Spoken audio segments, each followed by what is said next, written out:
Hello, everyone. Welcome back to Dakota's Political Circle. And today we're doing a breakdown of the U.S. House elections. And officially, as of today, this just happened today. Officially, it took a while, but the U.S. House has officially got a majority Republican. So officially, it is a majority Republican, even though it is a very, very tight majority. Most likely, there is going to be more races to be called for Republicans, but not too much more. But it did take a while for a lot of these races to be called. It took a substantial amount of time, which really, really sucks because I expected it to be done a lot sooner. I mean, even the Senate, I haven't even came out with the Senate video yet because one Senate race still hasn't been called because it's so close. It's been called on other platforms, but not on the New York Times. So when that gets called, I'll also talk about the Senate as well. But I wanted to talk to you guys about the House races, specific ones that have went Republican and went Democrat. Just ones to specifically talk about. I'm also going to talk about like how close this majority really is compared to other years when it comes to Trump being elected and stuff like that. But okay, let's get into it. Obviously the Republicans got 218 to 208 so far. And to show you right here, this is the tracking to actually show you how many more they might be getting. And it's expected to be around 222 based on estimates. Most likely this is actually what it's going to end up being. Unless this California district somehow shifts to the left, which is probably not going to. So most likely it's going to be 222 to 208. I mean, not 208, 222 to whatever this would add up to. But 222, if I show you right here, 222, we've had 222 in the past. Well, I think the Dems have it. I'm not sure if the Republicans had. Yeah, they have. 222 to 213, that's basically what it's going to end up being.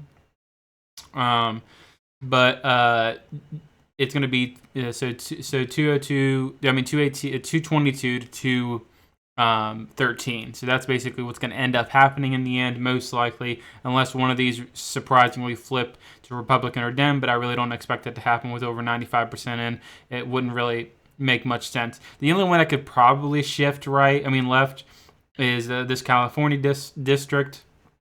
But most likely it's going to go to the right. I really don't see like Michelle Steele losing. I just don't see that happening. I mean, it's possible. I mean, Los Angeles County is a part of it. It's possible, but I just don't see it happening. I think Michelle Steele is going to come out on top, and hopefully that ends up happening. So, for obvious reasons, we have a bigger majority. I mean, having 221 would really, really suck because 221 is very, very slim. 222 is a little bit more of a lead. It's a little bit better than 218 and 219. If I show you like last year's majority. Let me show you right here. So last year's majority was around 222 to 213. So having around that would be basically around what it's been. So it's definitely better than what it could be. I mean, anything worse than that would be really hard to get through legislation when it comes to Republican. So luckily that should not happen. And also just to bring up certain races, I'll bring up certain races here. I'll show you races that actually went Republican and some that went Dem that are very surprising. Just let me just look through real quick just to see if any of these hard R and hard left ones went anywhere. Okay, not really. Okay, so right here. So here's one that actually shifted right. This Michigan 7th District, Tom Barrett actually did really well. I mean, 50% to 46. Curtis was expected to win, and he actually did a good margin here. This was a big margin. I mean, expected to win narrowly, R plus 4, but that's a flip right there. So them being able to do it narrowly and not have to make it competitive is actually pretty incredible. And none on the Democrats expected to narrowly win, other than the Nebraska 2nd. This is actually an interesting one. So Nebraska's District 2nd, Don Bacon. They were actually thinking that this would actually flip left. A lot of people thought it would actually flip left. Even if you guys know Red Eagle Politics, he actually expected this race to flip left from what I remember. Unless he said he was going to barely hold on. But Don Bacon is expected to win it. So he will be winning Nebraska's 2nd congressional district. This is a part of Omaha, obviously. So it is a big surprise. This one really, really sucks because this one was very, very close to shifting Republican. I actually was watching this race closely on Election Day because it was very, very surprising. This is a part of Toledo's district, and it was very, very close to flipping red. It was a very, very close margin. But in the end, it is going to go to the Dems. It's mainly because of Toledo. That's the big reason here. But it's surprising how much Toledo voted against the Democrat candidate. I mean, 38% is a pretty big number. But it's mainly because of these red districts. They did do a majority red, but it's just some of these, like right here, like Ottawa, Sandusky, and Erie, especially Erie. They voted very, very close in line with the Republican and Dem. If they did a little bit better, I think that the Republican would have ended up winning. Any others here to talk about? Probably with the more competitive ones, but I'm just looking at them just in case. Oh yeah, I actually wanted to talk about. Let me find it here. I believe it's a part of Washington. Let me find it. It was like it wasn't uncontested. It was more of a flip for Republicans in a way. Actually, let me just find it on the map. It's not showing up here for some reason. So it's one of the Washington ones. Yeah, this one right here. So Dan Newhouse. If you guys know Dan Newhouse, he is a big hater of Donald Trump. He's one of the ones I believe that tried to impeach him. And he despises Donald Trump, and he actually ended up winning over the Trump-endorsed Jared Seltzer. So I believe he's one of the few left that have actually impeached Donald Trump and stuff, and just not certified the election. So it's definitely a loss for the Republicans. That's the big reason we need a sizable majority, because of Republicans like this in the House. So that really does suck, because he was running against a Republican, a Trump-endorsed Republican. It got really, really close, but not close enough. So he's going to still be in the House, which really sucks. So I did want to bring that up. And now let's go to the competitive ones. These are more important here. Now, Alaska's first. I did want to talk about this. Nick Bajich. If you do know Nick Bajich, he actually ran against Mary Peltola, I believe, the last 2 years ago. And Mary Peltola won because I believe there was another Republican running. It was I think it was Sarah Palin. Sarah Palin was expected to face off against Mary Peltola, and Nick Bajich basically took from her. If Nick Bajich wasn't in the race, basically Mary Peltola would have been screwed, because Sarah Palin would have ran against her alone, and she would have been able to easily beat Mary Peltola. But because of Nick Bajich, he was basically the spoiler at the time, and he basically ended up making Sarah Palin lose, because they had to go to like a second round based on ranked choice voting. And Mary Peltola obviously ended up winning. So Nick Bajich ran this time, and there was no other Republican on the ballot like Sarah Palin or anything. So he actually ended up winning. Well, he hasn't officially ended up winning yet, but he's expected to end up winning. He's definitely going to win this no matter what. So I'm very, very excited to see him in the House. We really need to Mary Peltola out of here. I'm very, very glad this did not flip. Not flip. I'm really, really glad it didn't go back to the Dems, because Alaska is a big Republican state. So very, very good. We'll actually get that one as well. There's also some others here that are really interesting. So I already showed you the Michelle Steele one. This is actually a flip right here, just to show you right here. Colorado's 8th district, Gabe Evans, and this is very surprising, by the way. Gabe Evans beat Yadira Caraveo. She actually was expected to win this. She was the incumbent. Honestly, I kind of expected her to win, because this is close to Denver, and honestly, based on that, I would think that the Dems would end up voting for her, and also the people in the area. The big reason why I thought this wasn't going to really be close, because remember, Colorado wasn't that close in the election, and honestly, they voted a little bit overwhelming for Dems. So I kind of expected this to go to the Dems, especially with how close it is to Denver and stuff like that. I know they have a major influence in Weld County with Republicans, and even based on that margin, I'm just surprised that it got so close with Gabe Evans. So, Gabe Evans ended up winning, which is very, very awesome to see. A massive flip, which I didn't expect. And then this is very, very sad news. So California's 27th district, this is very sad. If you guys know Mike Garcia, he is an awesome, awesome person. If you read right here, it shows some stuff. He used to be a former military pilot, and he used to have he had a massive reputation in this county, by the way. So I'm very, very surprised he actually ended up losing. I know he always has it competitive every single year. Not every single year. Every time he runs, he always has it competitive. And I'm very, very surprised that he ended up losing because he is a very, very famous dude. And he's an awesome guy as well. So I would like to see him in the Trump administration, maybe since he ended up losing. It would be nice to see him in the Trump administration. I mean, in a way, it does make sense how the Dem won. I mean, NASA's chief of staff, but at the same time, I think Mike Garcia had a lot of influence, and I'm just very surprised he actually did end up losing, and he was able to unseat him.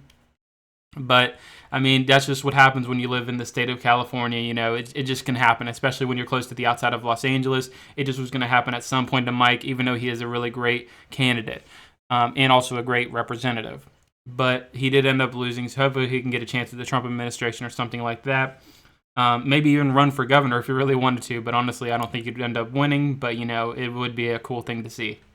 But yeah, Mike Garcia did end up losing. But yeah, he did end up losing, and it really, really sucks. I mean, this would possibly be like a 223 number if he didn't end up losing this. It was a big surprise. Okay, now let's go to some other ones here. I believe, yeah, I was first. I kind of expected this to be that close. It is usually close, like Miller Meeks. Some people didn't think she would actually end up winning, and I'm surprised how close it was. Like, this was close. And think about it. Trump had a massive gain in Iowa. He did a really great job in Iowa gaining support, especially after that poll came out with Selzer. He gained a massive amount of support in Iowa. And think about it, if he didn't gain that much support, Meeks wouldn't have probably won this race. So luckily, that did happen. So she did end up winning by the skin of her teeth. And luckily, she is definitely still in there. And then some others. I don't. Let me see if there's any others here. Maine. This one was very, very close as well. Like, this really sucks because it was very, very close to happening. Maine almost went to the Republican here. I mean, it is technically still voting. It's still possible. You never know. But most likely the Republican is going to lose. And this actually was a former NASCAR driver, Austin Theroux. So that's really, really cool. But it really sucks that he did end up losing. Well, he's going to end up losing. He didn't end up losing yet, but he's going to probably end up lose. It was a very, very close one. You never know. But, I mean, that is a very close race. I mean, you never know. He could do a recount and maybe get the vote in the end. You never know. But from how it looks, it just looks like he's going to end up losing. I know there's a little bit of vote left. You never know what could happen within that 5%. But it would be really, really great if he actually did end up winning. Now, I don't believe there's actually two more to talk about here. I don't think there's any more after that. I don't want to really talk about Oregon because it doesn't really matter much because most likely the Dem is going to end up winning there. Surprised that race hasn't been called.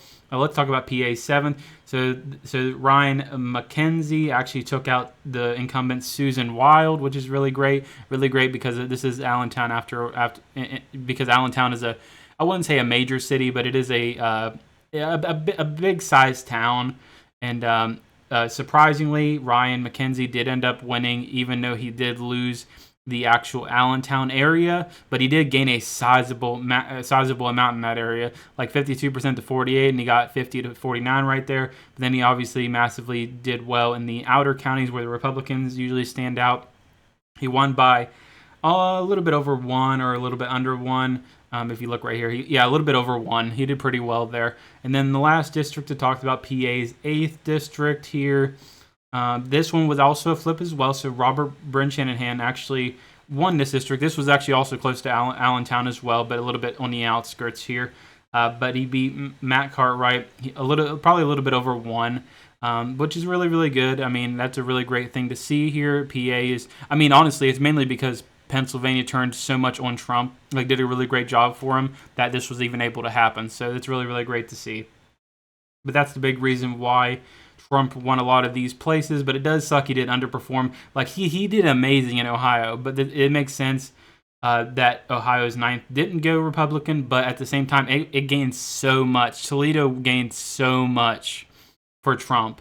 And if he would have done a tiny bit better in the state of Ohio, I think he would have won this race.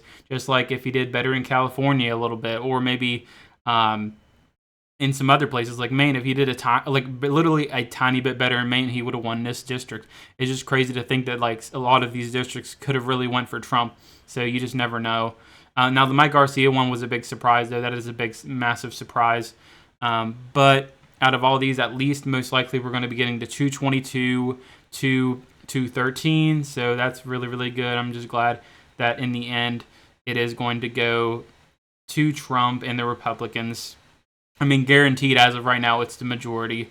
But a lot of things obviously are happening. If you guys have looked at the cabinet picks and stuff, a lot of things are happening. I don't want to talk about them yet until I talk about the cabinet picks and stuff in that video.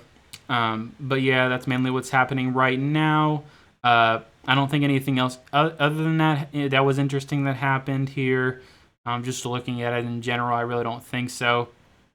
Now, technically, Ohio's 9th, the one I was talking about, it's not over. It's not over yet. I mean, it's still technically very, very close. But remember, you just never know what's going to happen when it comes to this. But if there is mail-in ballots and stuff left, most likely those are going to go to the Dem. So that's just what ended up happening, you know. But anyway, I also wanted to show you guys, just to show you to compare. So it's going to be probably 222 in general. I just wanted to compare you to like every House of Representatives year from 2016, just to show you the difference from every year.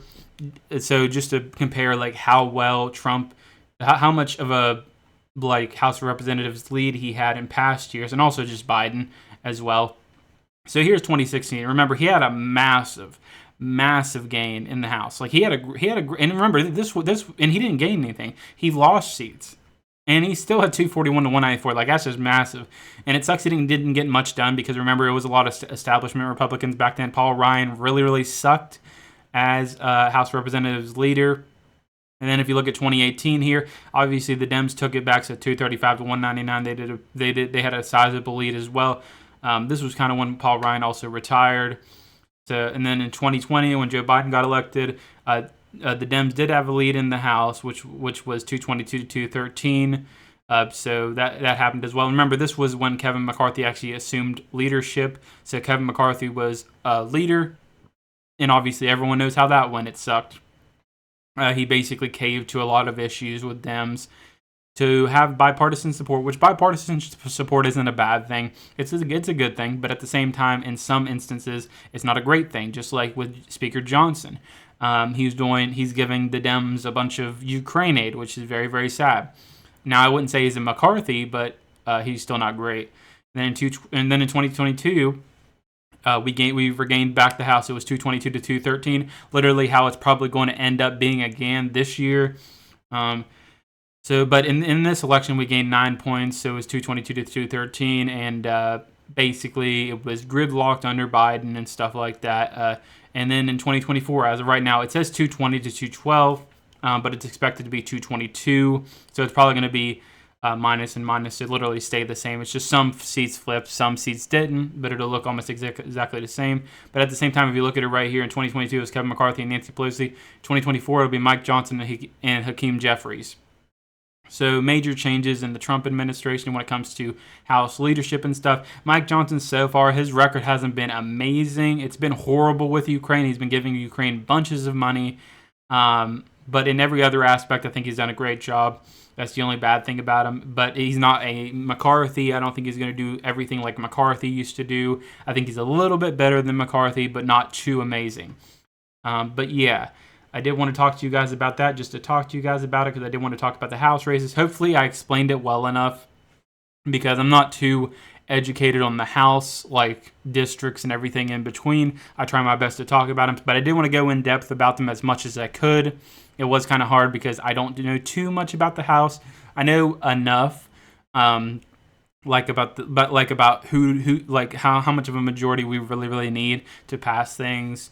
And also Mike Johnson, I know about him. I know about how the House has been in the Biden administration when it comes to the Republican leadership. So I know some, but I don't know everything. So I do want to mention that because I know some people are probably going to be like, well, why are you talking about the House if you don't really know anything about it? Well, I don't know too much about it, but I try my best to understand everything about it. And also just to show you right here, like it's kind of cool to see this. Like you see massive surges on Republicans like Tony Gonzalez in Texas District 23, and then you got this Texas District massively going for the Republicans still. It does suck these races didn't go Republican. It was close. It was close to happening. Remember, the border counties did vote for Trump. So it was close. These races could have went Republican if he would have got more support. So like Maria Flores almost had a shot, and then you have Jay Furman, which he didn't do amazing, but he did really, really well compared to other years. So there is some parts where Republicans can gain. Remember, in 2 years we'll have another House race, and he can gain massive amounts of support when it comes to the House race again. I know, obviously, in midterm years you usually do horrible. Like the incumbent president usually does horrible, but if you do end up gaining in a midterm, it's really, really great for you. But anyway, guys, I just want to talk to you guys about the House races today because it's officially out. Hopefully, I explained everything well. It's kind of hard because, I mean, it is House races after all. But my next video will either be something that came up in the news for political, or it will be the Senate finally, hopefully, done with counting everything, like with the Senate. There's only one more race left, so if that's done, then I'll definitely make a video on that. And then after that, it'll most likely be my cabinet picks once Trump's done picking all his cabinet. So me just talking about how if Trump's cabinet picks are all great. So far, though, just to give you a sneak peek, so far all of the cabinet picks he's had so far are majority really, really well picks. They're really awesome picks. So I'll definitely be talking about them, explaining everything, how I feel about each person. That'll obviously be a long video. But anyway, guys, hope you guys enjoyed this video. Hope you guys also have been enjoying the content. Like, I've been trying to pump out as much content as I can when I have the chance, especially since, the Senate race and House race has been slowing down. But I definitely will try my best to pump out as much House races, as much videos as I can. But anyway, guys, I hope you guys enjoyed. Thank you guys so much for watching, and I'll see you guys in the next one.